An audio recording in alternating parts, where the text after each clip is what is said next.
Papayagan na po muli na magmay-ari o bumili ng ilang matataas na kalibre ng baril ang mga sibilyan.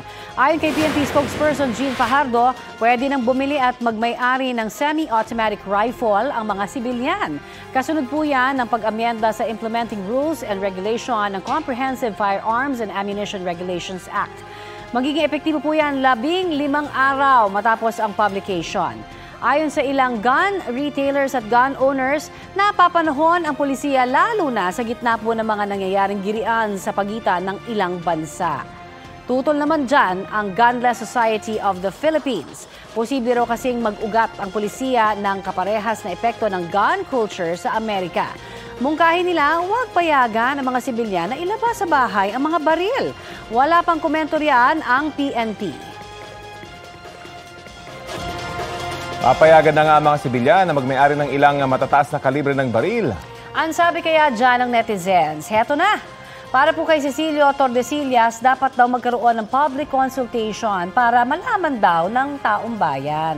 Sang-ayon naman si Douglas Marcaida, basta raw responsable at qualified gun owner ang bibili. Ayon naman sa isang netizen, dapat din daw maghigpit lalo sila sa screening ng neuropsycho exam at hindi dapat magmay-ari ang mga may anger management issues. Tama naman, no? Para kay Charlie Agripo, hindi pa handa ang mamamayan ng ating bansa sa paghawak ng mga matataas na kalibre ng armas. Hiling niya rin na sana pag-aralan ng mabuti ang batas.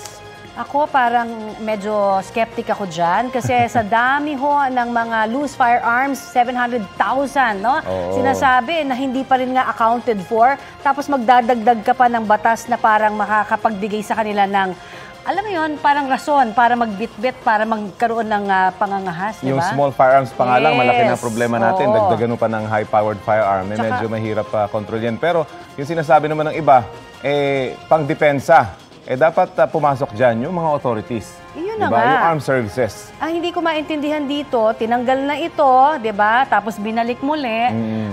May mga rason na dapat ma-explica sa publiko. Oo, kasi napaka-vague, no? Kung bakit binabalik ito muli. Ang pagkatanggal kasi nito dahil sa banta ng terorismo.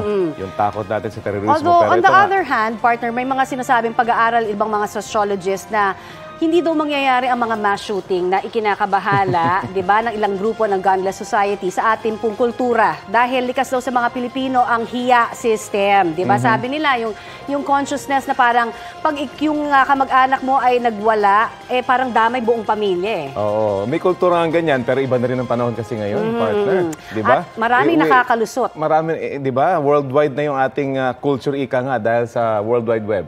Sa social media. Yan, so lahat ng mga kultura na na-imbibe natin, talagang pumapasok na rin sa ating sariling kultura. Napaka-westernized na rin natin mag-isip. Sana wag naman. Hindi pa yata handa tayo dyan. Ayan. Mga kapuso, makisali po sa aming online talakayan sa iba't ibang issue. Kung may nais din po kayo maibalita sa inyong lugar, ay mag-PM na sa Facebook page ng Balitang Halik. Kapuso, para sa mga maiinit na balita, mag-subscribe sa GMA Integrated News sa YouTube. Sa mga kapuso naman abroad, subaybayan nyo kami sa GMA Pinoy TV at sa www.gmanews.tv.